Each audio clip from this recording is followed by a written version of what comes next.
Okay, so you don't see irrelevant things. That's most things. You do see things that move you forward, and you do see things that get in your way. And in the class of things that get in your way are indeterminate occurrences, novel or anomalous occurrences. And almost everything that gets in your way is in some sense a novel occurrence, because you usually structure your behavior so that you don't go anywhere where something wildly anomalous is likely to occur. So if you encountered an obstacle, two things happen at the same time, and one is that your movement forward to your specific goal or sets of goals is blocked.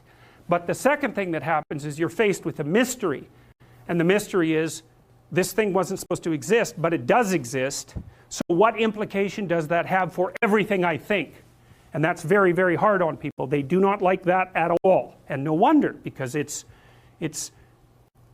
the constrained chaos that's underneath everything, inhibited by your contextual knowledge, that suddenly popped its head up into your world. It's like the shark in the movie Jaws, which is of course a mythological story. It's exactly that, and it's exactly what that movie signified: a safe vacation paradise, all of a sudden threatened by some subterranean thing that can pull you down. And that destroys the peace and the harmony of that particular community. It's a dragon story. It's a hero myth. It's the story that people have been telling forever.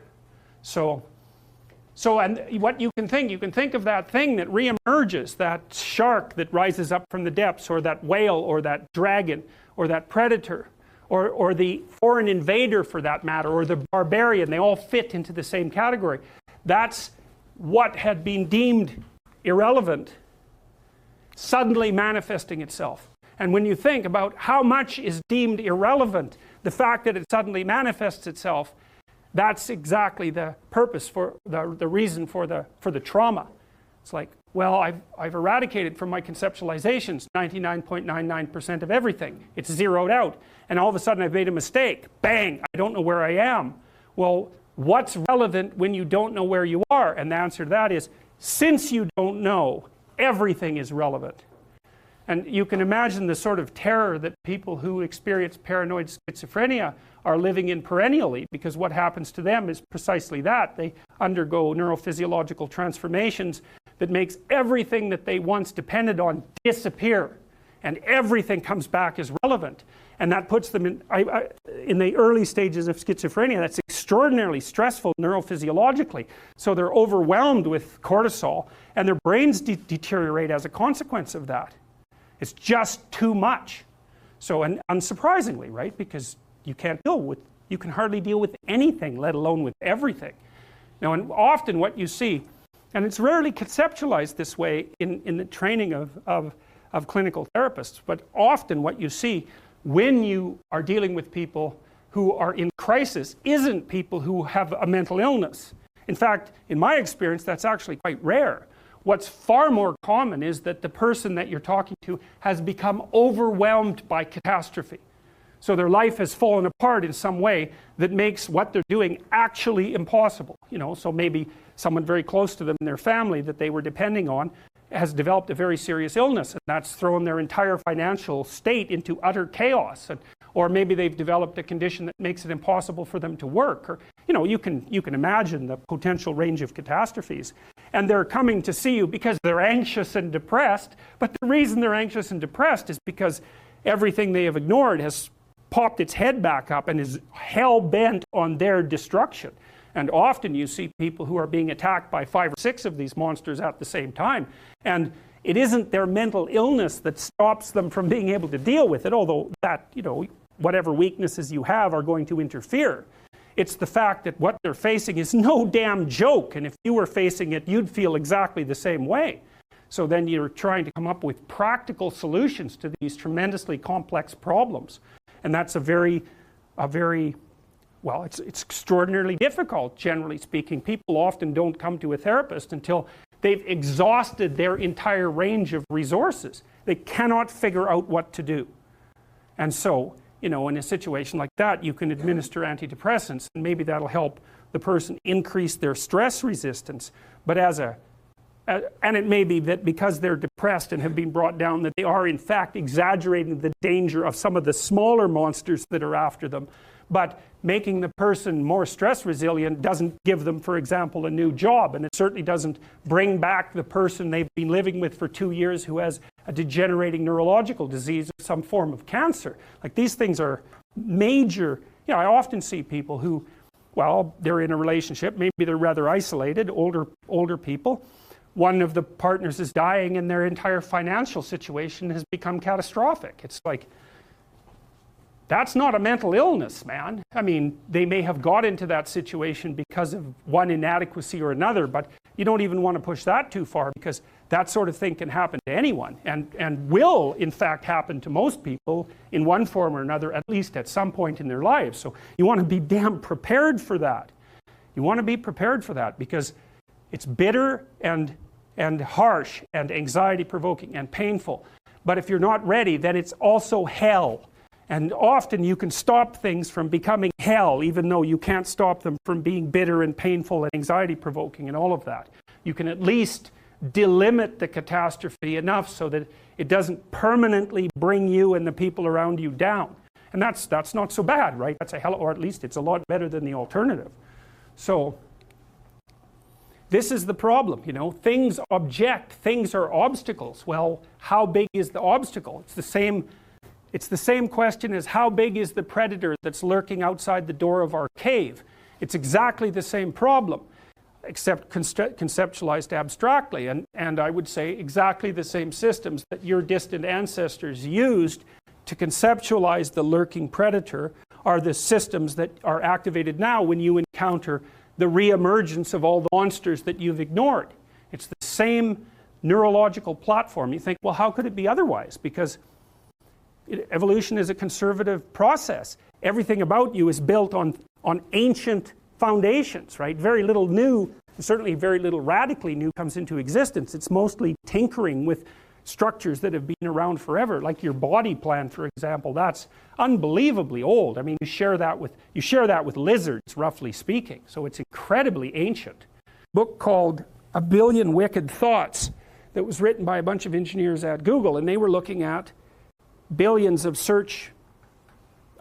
Google searches, and you know, there's no shortage of pornography on the internet, and there's much less by proportion than there was when the internet was first invented. And it's so interesting because it actually turned out that one of the things that drove the development of the internet and the technology was the proclivity of young men to search out sexually provocative images. That was what was at the forefront of the development of the net. It's extraordinarily interesting.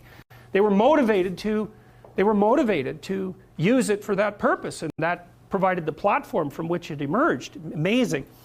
Anyways, the Google engineers looked at pornographic search processes and then segregated male searches from female searches. What they found was that the males searched out images. Surprise, surprise. No one considers that, you know, particularly interesting. But the females searched out literary representations of pornography. It was written. And so I can give you an example of that. If you know about Harlequin romances, does everybody still know about those? Anybody not know about those? Okay, well, they're mass market romances, and of a very stereotypical type. And the original ones were pretty harmless in terms of no violence and no real sexual content.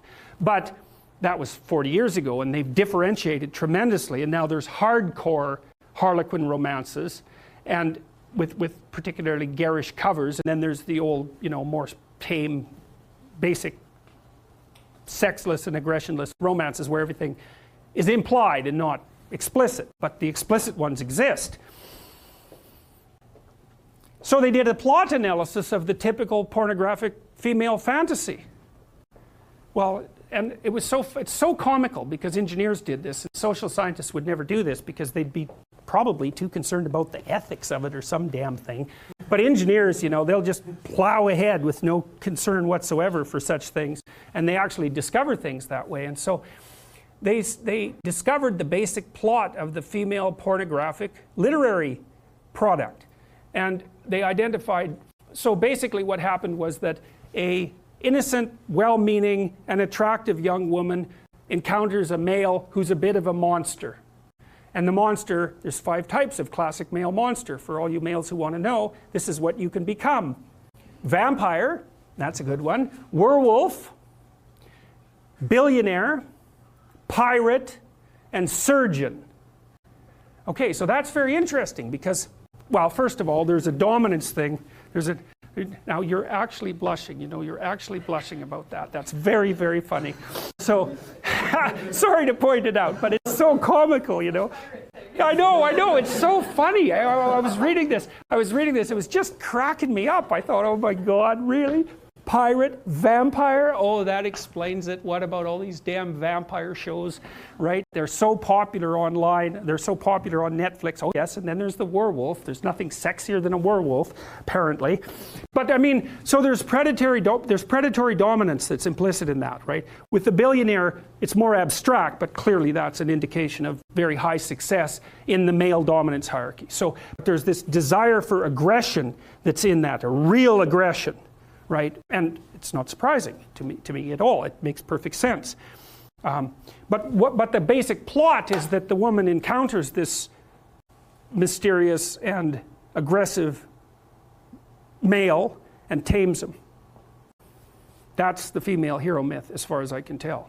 It's Beauty and the Beast, and so it's because, well, there's no fun in taming someone who's already tame. And what makes you think you really want someone who's tame anyways? There's no interest in that. Plus, when chaos manifests itself, what makes you think that someone tame is going to be good for anything? And it's a real question. And so that aggression is absolutely vital. It's absolutely necessary. But because it's incredibly dangerous, which of course it is, it has to be civilized. And so what happens is that the archetypal female in these pornographic romances seduces and tames the aggressive male. And that's her encounter with chaos. Now it's more complicated.